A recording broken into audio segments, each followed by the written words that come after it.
بسم اللہ الرحمن الرحیم۔ السلام علیکم ورحمۃ اللہ۔ میں ہوں کاشف محمود، آپ دیکھ رہے ہیں اسلامک ہب آفیشیل۔ اللہ رب العزت نے مسائل کا حل اعمال میں رکھا ہے، اور اعمال اللہ رب العزت نے آقا پاک صلی اللہ علیہ وسلم کی مبارک زندگی میں سے ہمیں دیے ہیں، اور آپ صلی اللہ علیہ وسلم نے ان سب اعمال کو کر کے دکھایا ہے۔ تو جو انسان اللہ رب العزت کی فرما برداری والی زندگی گزارتا ہے، اللہ رب العزت کے احکامات کے مطابق، آقا پاک صلی اللہ علیہ وسلم کی مبارک سنتوں کے مطابق زندگی گزارتا ہے، یہ بندہ سکون میں رہتا ہے۔ کوئی آفت، مصیبت، پریشانی آ بھی جائے تو بے چین نہیں ہوتا، ہر حال میں اللہ رب العزت پر راضی ہوتا ہے اور سکون ہوتا ہے دل کو۔ ہمارے دلوں کو سکون کیوں نہیں کہ ہم اللہ رب العزت سے دور ہیں، ہم آقا پاک صلی اللہ علیہ وسلم کی سنتوں سے دور ہیں، اور ہم چاہتے ہیں کوئی شارٹ کٹ وظیفہ کریں، کوئی عمل کر لیں، کوئی تعویذ لے لیں، ہمارے مسئلے حل ہو جائیں، ہمیں اللہ سے تعلق نہ جوڑنا پڑے۔ حالانکہ اللہ سے تعلق جوڑنا ان سب چیزوں سے آسان ہے۔ اس لیے اللہ رب العزت کے اس مبارک کلام کو سنیں، شروع میں درود پاک پڑھ لیا کریں، اور اس مبارک کلام کو سن کر آخر میں پھر دعا کیجئے گا اور درود پاک پڑھیے گا۔ اللہ رب العزت سارے مسئلے حل فرما دیں گے۔ دعا عبادت کا مغز ہے، دعا زیادہ سے زیادہ کیا کیجئے۔ اس لیے کوشش کیجئے جب تک میرا نیکسٹ وظیفہ اسلامک ہب آفیشیل اور آسان وظیفہ آفیشیل پر اپلوڈ نہ ہو، تب تک آپ مستقل ہر وظیفہ، ایک نماز، دو نماز، تین نماز مصلی پر بیٹھ کے سنیں، دعا کریں، اٹھ جائیں، تو یہ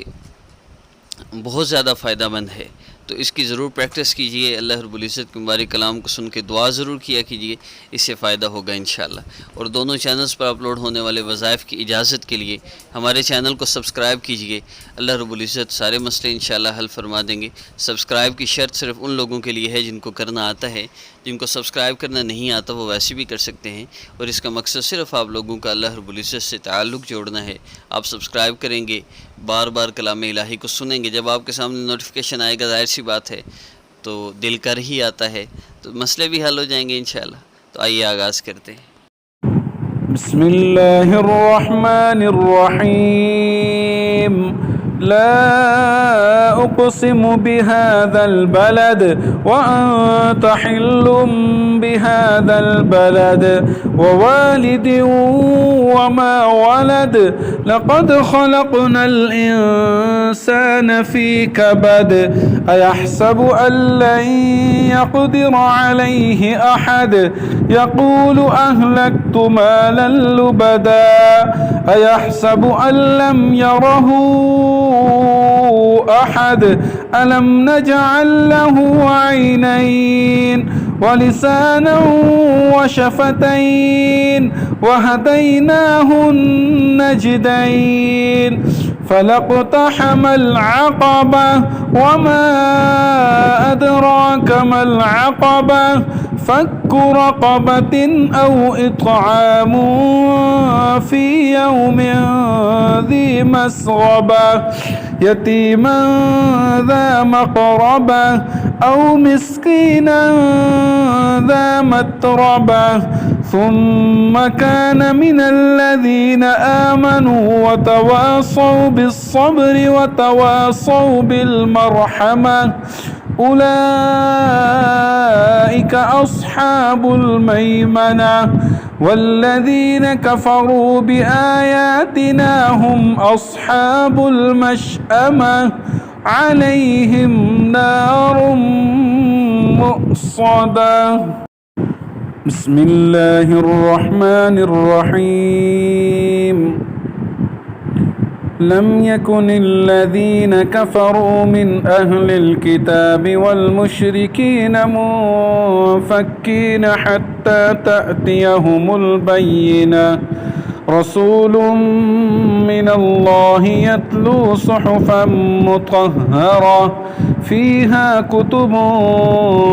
قيمة وما تفرق الذين أوتوا الكتاب إلا من بعد ما جاءتهم البينة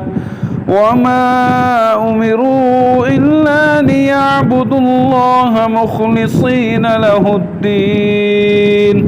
حنفاء ويقيموا الصلاة ويؤتوا الزكاة وذلك دين القيمة إن الذين كفروا من أهل الكتاب والمشركين في نار جهنم خالدين فيها أولئك هم شر البرية إن الذين آمنوا وعملوا الصالحات أولئك هم خير البرية جزاؤهم عند ربهم جنات عدن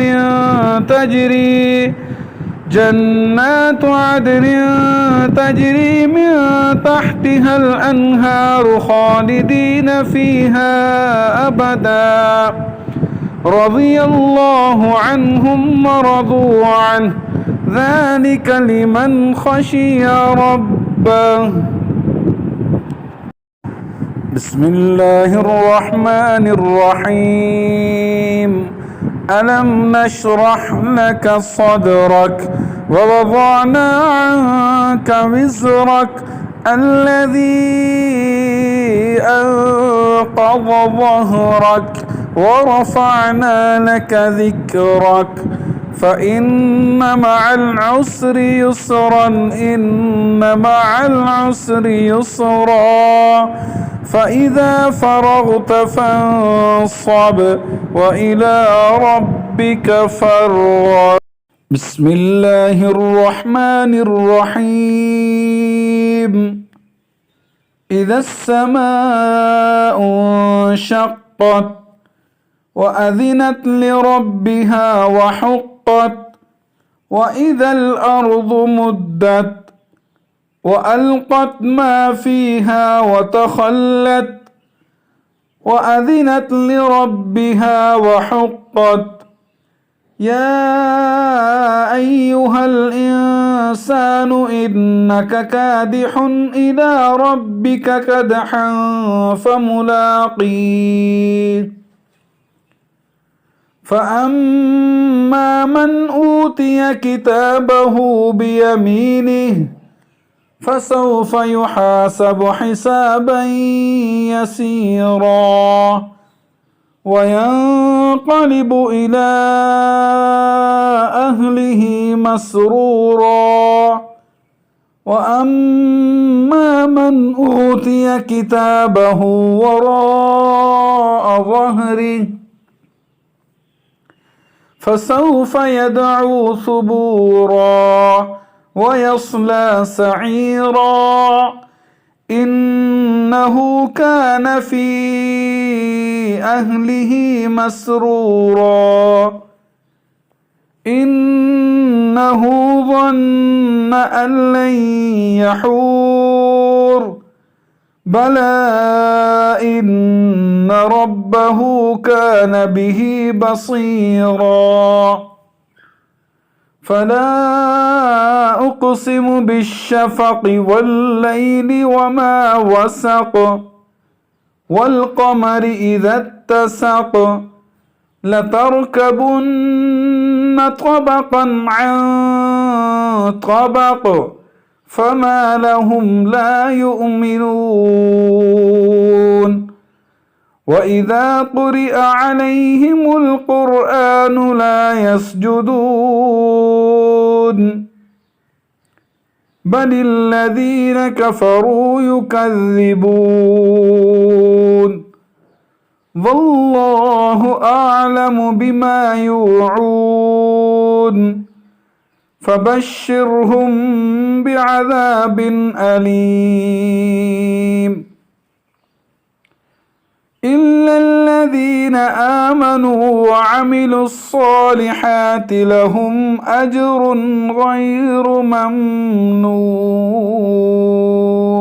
بسم الله الرحمن الرحيم. والسماء والطارق وما أدراك ما الطارق النجم الثاقب إن كل نفس لما عليها حافظ فلينظر الإنسان مما خلق من ماء دافق يخرج من بين الصلب والترائب إنه على رجعه لقادر يوم تبلى السرائر فما له من قوة ولا ناصر والسماء ذات الرجع والأرض ذات الصدع إنه لقول فصل وما هو بالهزل إنهم يكيدون كيدا وأكيد كيدا فمهل الكافرين أمهلهم رويدا